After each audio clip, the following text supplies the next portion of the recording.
بسم اللہ الرحمن الرحیم۔ ایک مرتبہ نبی کریم صلی اللہ علیہ وآلہ وسلم اور ان کے اصحاب حضرت ابو بکر صدیق، حضرت عمر فاروق، حضرت عثمان غنی، حضرت علی کرم اللہ وجہہ کے گھر تشریف لے گئے۔ حضرت علی کے گھر اس وقت مہمانوں کی خاطر کرنے کے لیے جو سب سے بہترین چیز تھی وہ ایک شہد کا پیالہ تھا جو انتہائی خوبصورت اور چمکدار تھا۔ اتفاق ایسا ہوا کہ اس پیالے میں ایک بال گر گیا۔ جب نبی کریم صلی اللہ علیہ وآلہ وسلم کے دستے شفقت میں وہ پیالہ آیا تو نبی کریم صلی اللہ علیہ وآلہ وسلم نے وہ پیالہ اپنے اصحاب کے سامنے پیش کیا اور فرمایا کہ دیکھو یہ کتنا خوبصورت پیالہ ہے، اس میں شہد ہے اور شہد کے پیالے میں ایک بال پڑا ہوا ہے۔ اب آپ میں سے سب اپنے اپنے ذوق اور طبیعت کے مطابق اس پیالے کے بارے میں اپنی اپنی رائے پیش کریں۔ پہلے حضرت ابو بکر صدیق کی باری تھی۔ آپ نے فرمایا کہ نبی کریم صلی اللہ علیہ وآلہ وسلم میرے نزدیک مومن کا دل تیش سے زیادہ روشن اور چمکدار ہے اور اس کے دل میں ایمان شہد سے زیادہ شیریں ہے، لیکن اس ایمان کو موت تک حفاظت کے ساتھ لے کر چلنا بال سے زیادہ باریک ہے۔ دوسری باری حضرت عمر فاروق کی تھی۔ آپ نے فرمایا کہ نبی کریم صلی اللہ علیہ وآلہ وسلم میرے نزدیک حکومت اس تیز سے زیادہ روشن اور چمکدار ہے اور حکمرانی کرنا شہد سے زیادہ شیریں ہے، لیکن حکومت میں عدل و انصاف قائم رکھنا بال سے زیادہ باریک ہے۔ تیسری باری حضرت عثمان غنی کی تھی۔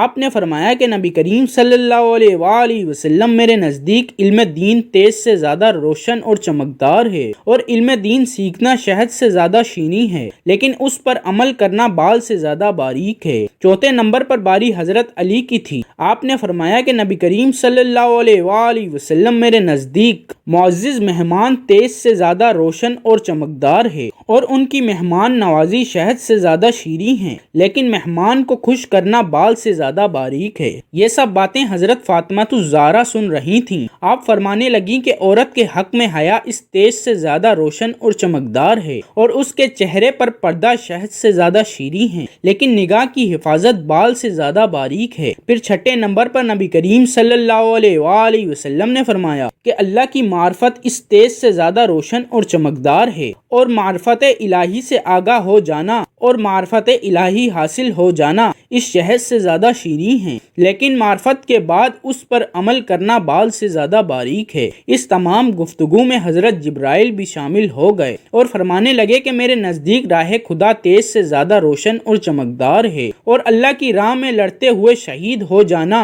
اور اپنی جان قربان کر دینا شہد سے زیادہ شیریں ہے، لیکن جہاد کی راہ پر استقامت یعنی موت تک راہ خدا پر چلتے رہنا بال سے زیادہ باریک ہے۔ اور آخر میں اللہ تعالی فرماتے ہیں کہ جنت اس تیز سے زیادہ روشن اور چمکدار ہے اور جنت کی نعمتیں شہد سے زیادہ شیریں ہیں، لیکن جنت تک پہنچنے کے لیے پل صراط سے گزرنا بال سے زیادہ باریک ہے۔